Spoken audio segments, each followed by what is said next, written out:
师兄。哎，别叫师兄啊，太见外了，叫我光宇哥吧。啊，何师兄啊，我还有事儿，我先走了。哎，林夕，林夕，你别急着拒绝呀。你看，咱们这么有缘分，你进学校认识的第一个人就是我，对吧？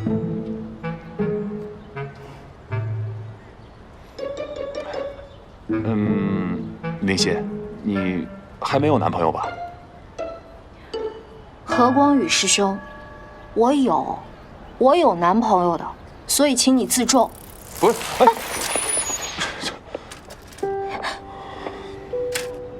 不好意思啊，起快了。不是你，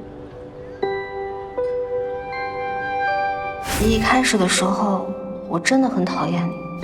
什么意思啊？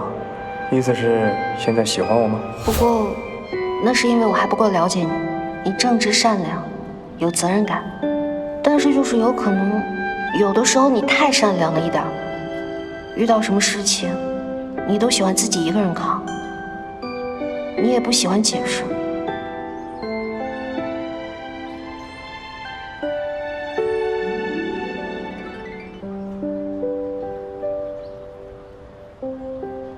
好久不见。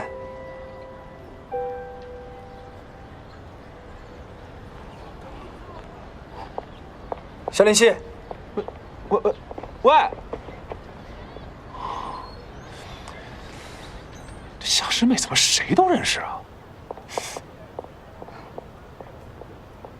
夏林夕，夏林夕，你跑什么呀？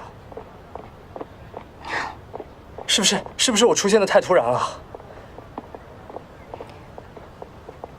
我来金大就是为了找你的，夏林夕，夏林夕。我突然离开，我失踪失联，我都是为了今天可以再站到你的面前。蒋正海，你以为你是谁啊？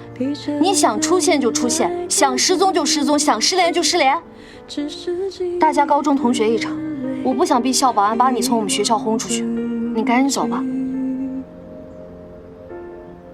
还记得那年的相遇，淹没在来去行人的心。你刚刚说你有男朋友了，跟你没关系。